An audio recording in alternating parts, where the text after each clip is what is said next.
Hello everyone and welcome to our session at the 85th annual meeting of the Academy of Management.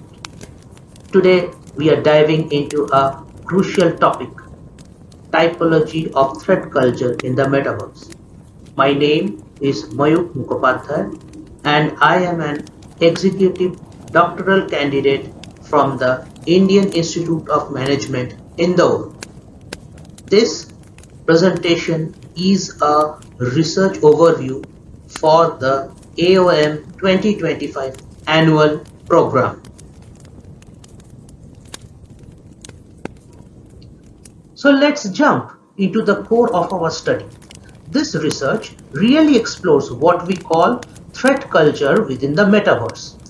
We are posing a comprehensive framework to help us understand and tackle harmful behaviors in these virtual spaces. To do this, we are drawn upon well-established theories from communication, social psychology, and marketing.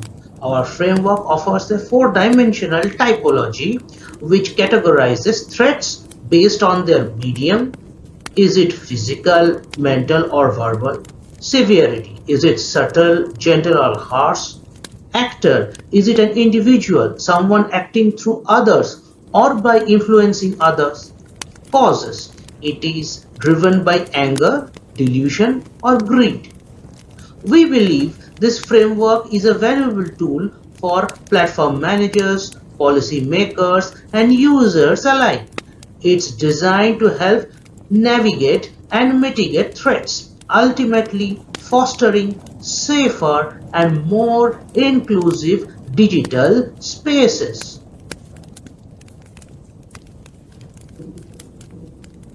Now, to understand where we are headed, it's really insightful to take a look back at an early virtual world, Second Life.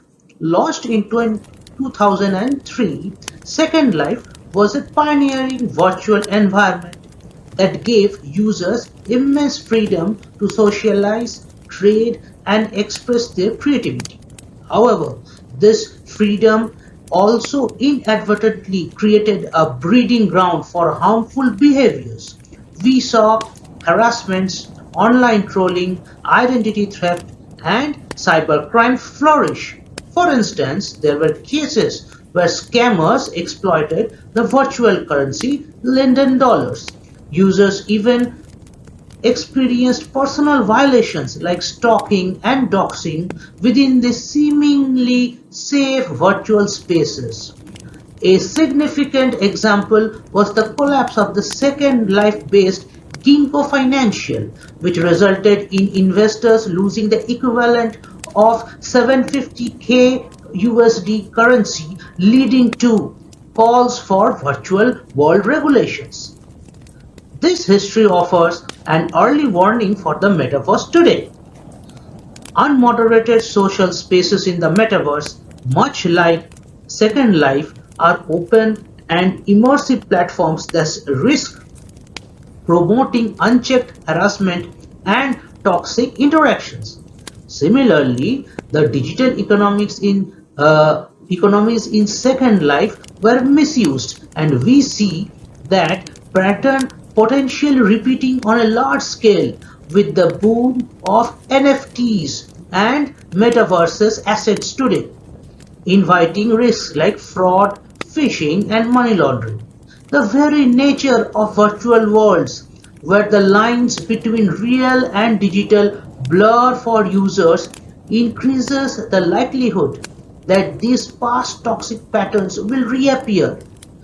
By reflecting on Second Life, we can pretty much predict that the challenges of scams, harassments, and misuse will only escalate in the metaverse if we don't take proactive steps now.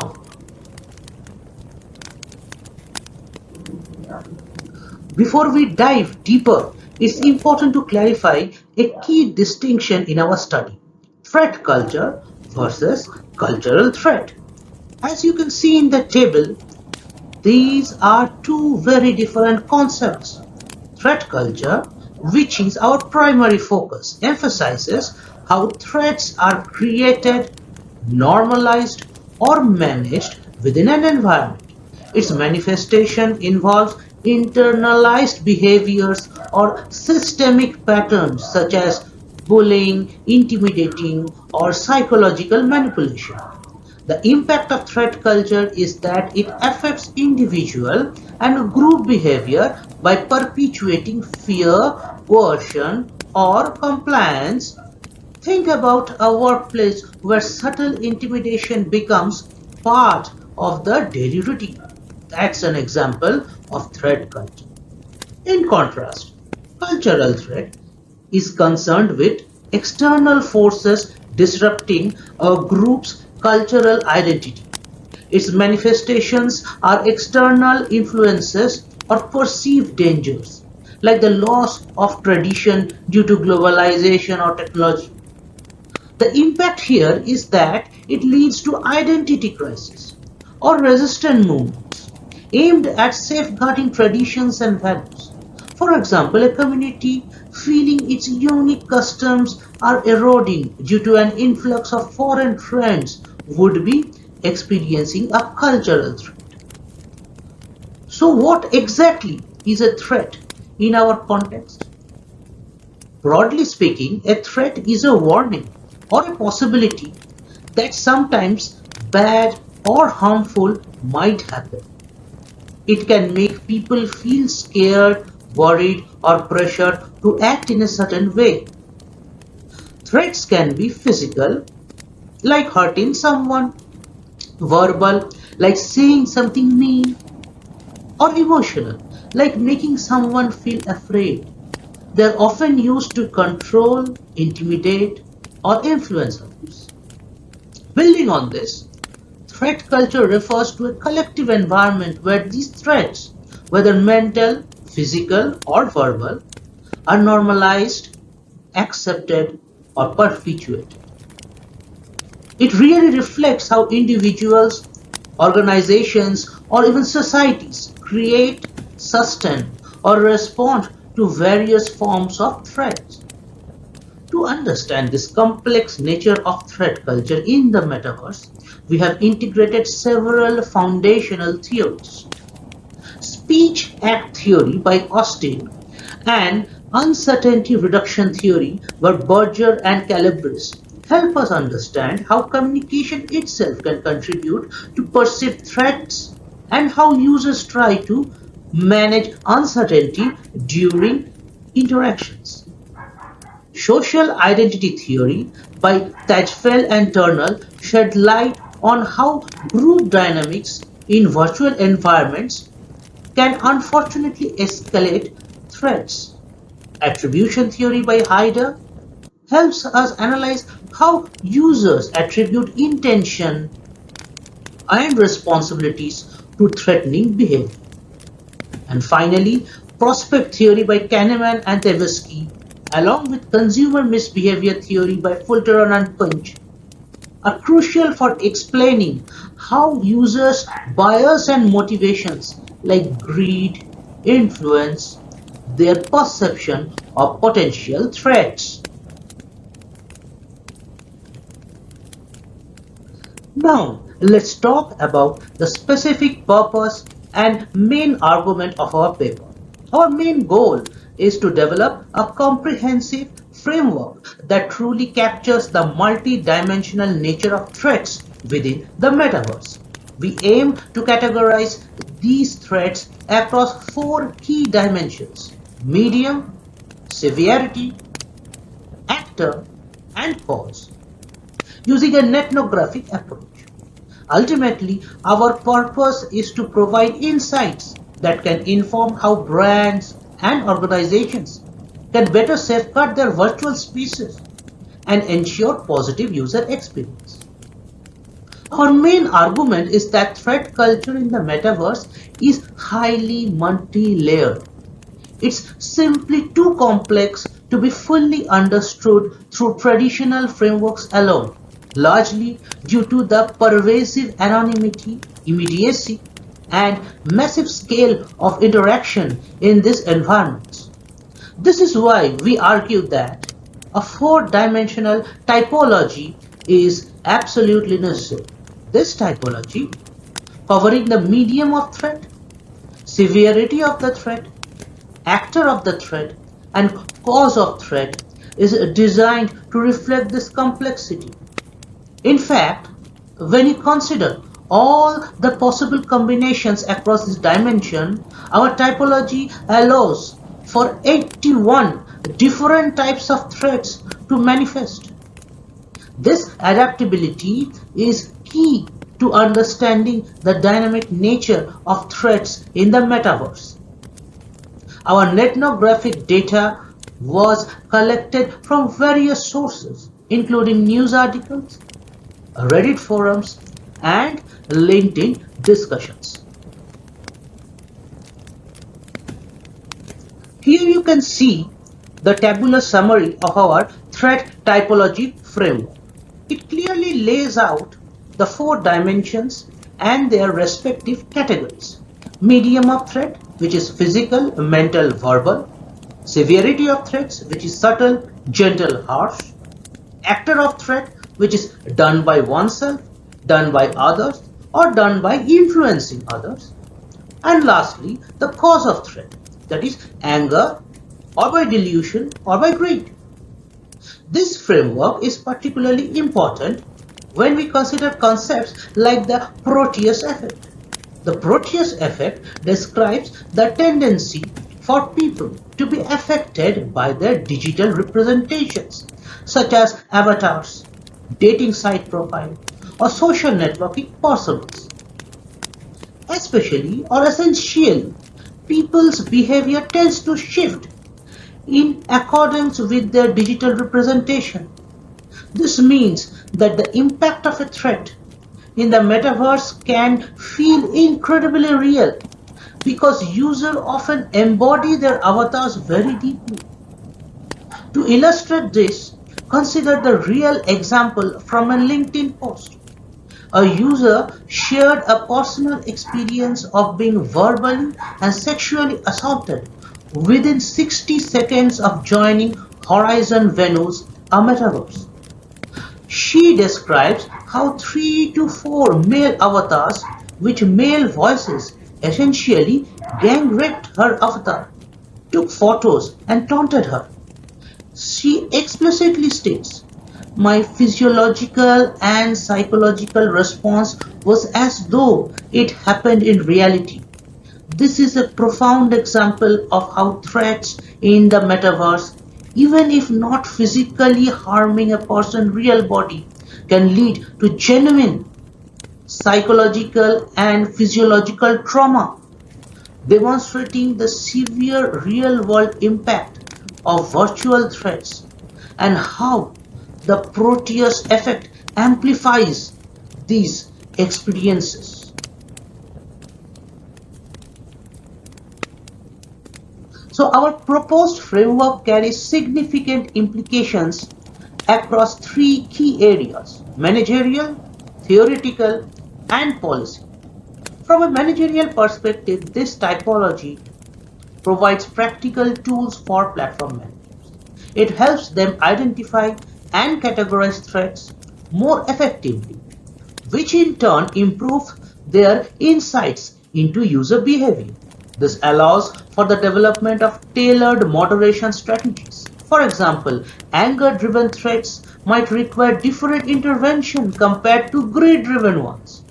Ultimately, this framework facilitates the creation of safer, more inclusive virtual environments by enabling managers to anticipate and mitigate threats proactively.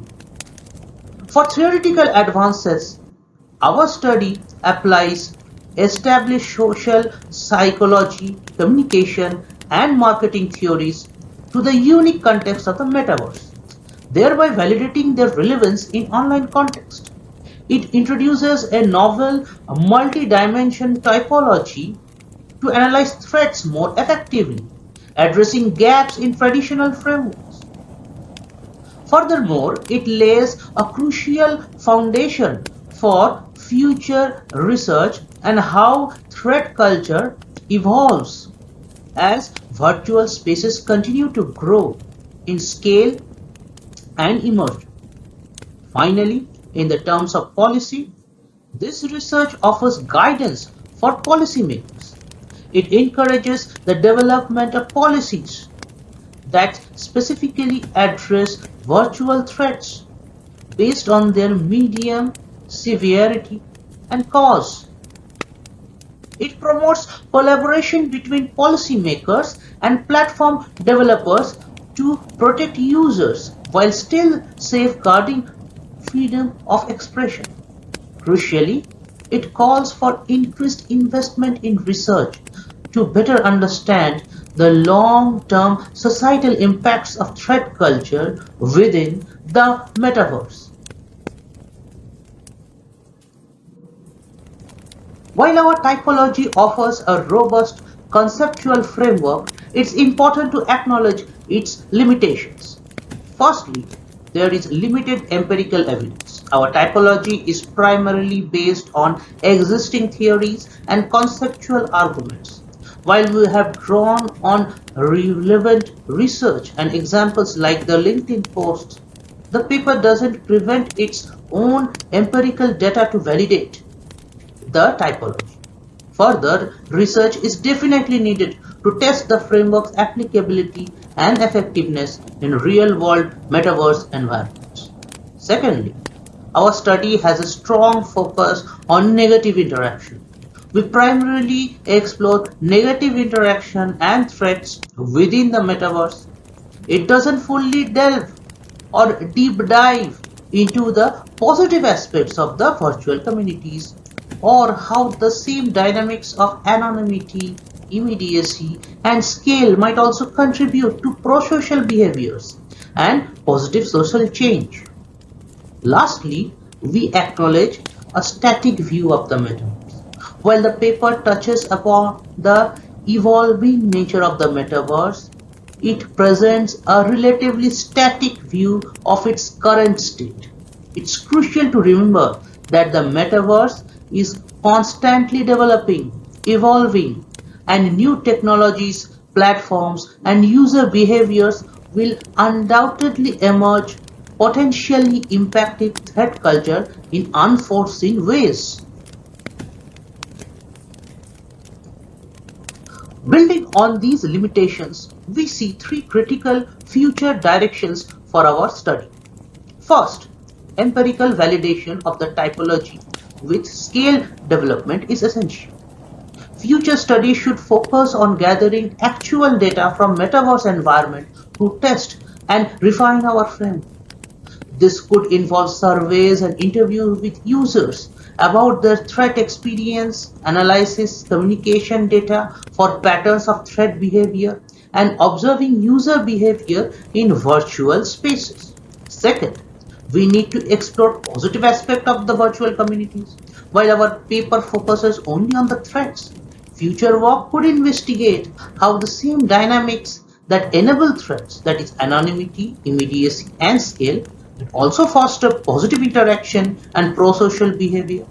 For example, research could examine how virtual communicate, support marginalized group, facilitate collaboration for social good, and even enhance empathy through immersive experiences.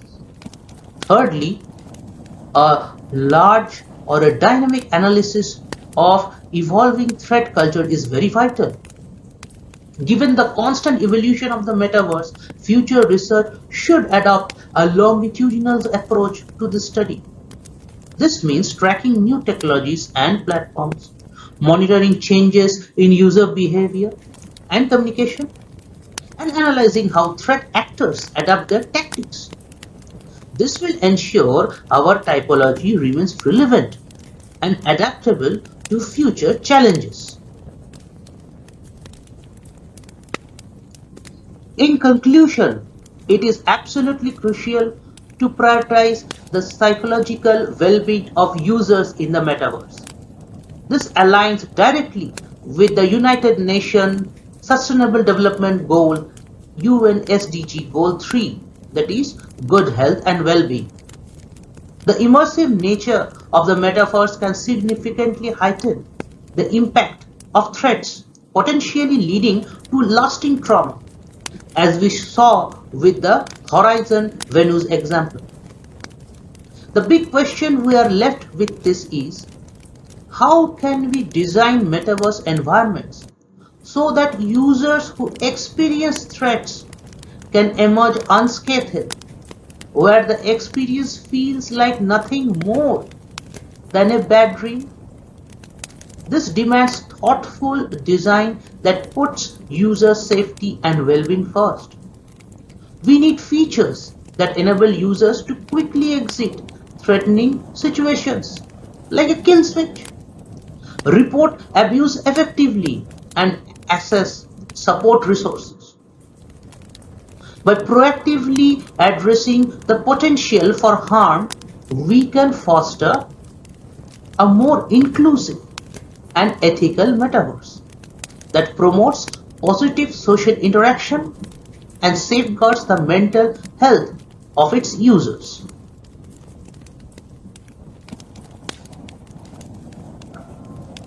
Thank you for your time and attention. I am happy to meet you at the AOM 2025 conference in Copenhagen in person to attend any of your questions and feedback. See you there.